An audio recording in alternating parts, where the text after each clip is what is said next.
महत्त्वाची बातमी आहे। शिवसेना पक्ष आणि चिन्हावरती आज दुपारी 2 वाजता पुन्हा सुनावणी होणार आहे। घटनेच्या 10व्या सूचीनुसार आमदारांना अपात्र करा अशी मागणी ठाकरेंच्या शिवसेनेने केली आहे। विधिमंडळ राजकीय पक्षाचा भाग आहे, पण राजकीय पक्ष नाही आणि विधिमंडळात कुणाला पद द्यायचं याचा अधिकार राजकीय पक्षाकडे असतो, असा युक्तिवाद ठाकरेंचे वकील कपिल सिब्बल यांनी केलाय। कालच्या सुनावणीत काय घडलं?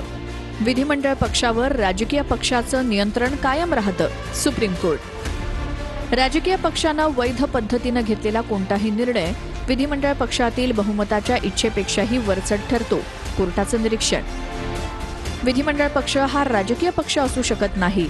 सिब्बल पक्षप्रमुखालाच विधिमंडळ पक्षाचा नेता आणि मुख्य प्रतोद बदलण्याचा अधिकार। सिब्बल नेता आणि मुख्य प्रतोद बदलण्याचा अधिकार आमदारांच्या गटाला नाही। सिब्बल यांचा युक्तिवाद। गुवाहाटीत झालेल्या बैठकीवेळी शिवसेना पक्षात फूट पडलेली नव्हती, फक्त विधिमंडळ पक्षात पडलेली होती। सिब्बल शिंदेंचा गट मूळ शिवसेना असल्याचा केंद्रीय निवडणूक आयोगाचा निर्णयही अयोग्य। सिब्बल यांचा युक्तिवाद। ठाकरेंनी पक्षघटनेनुसारच एकनाथ शिंदे यांची विधिमंडळ पक्षनेतेपदी नियुक्ती केलेली। सिब्बल 2013 आणि 2018 मधील पक्षघटना निवडणूक आयोगाला कळवण्यात आली होती।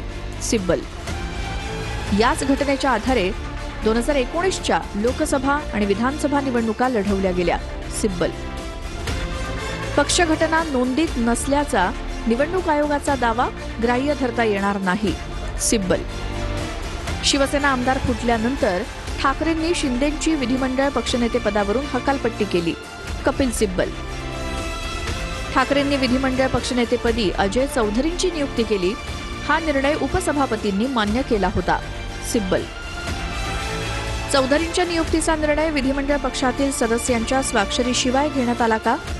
न्यायमूर्ती बागची यांचा सवाल। पक्षघटनेनुसार पक्षप्रमुखालाच विधिमंडळ पक्षनेता निवडण्याचा अधिकार, सदस्यांच्या स्वाक्षऱ्यांची आवश्यकता नाही। सिब्बल प्रत्येक कृती बेकायदेशीर आहे। प्रत्येक कृती घटनेतल्या 10व्या शेड्यूलनुसार कोणतंही परिच्छेद 2 आणि परिच्छेद 2 जे संविधानामध्ये आपले आहे हे सगळे डिस्क्वालिफाय होतील, हे सगळे बरखास्त होतील।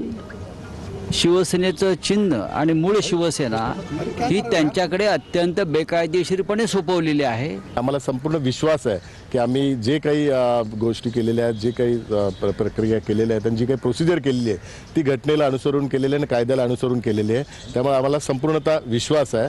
विश्वास असणं हा महत्त्वाचा आहे। दावा हा कोणीच करू शकत नाही। दावा हा माननीय सर्वोच्च न्यायालय स्वतः करू।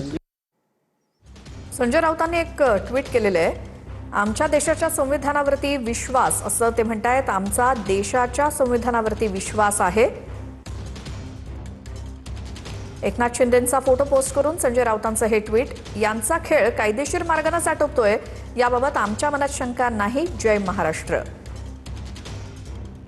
शिवसेना पक्ष आणि चिन्ह या संदर्भात सुनावणी सुरू आहे आणि याच पार्श्वभूमीवर संजय राऊत यांनी केलेली ही पोस्ट आणि सोबतच एकनाथ शिंदे यांचा फोटो देखील त्यांनी पोस्ट केलाय।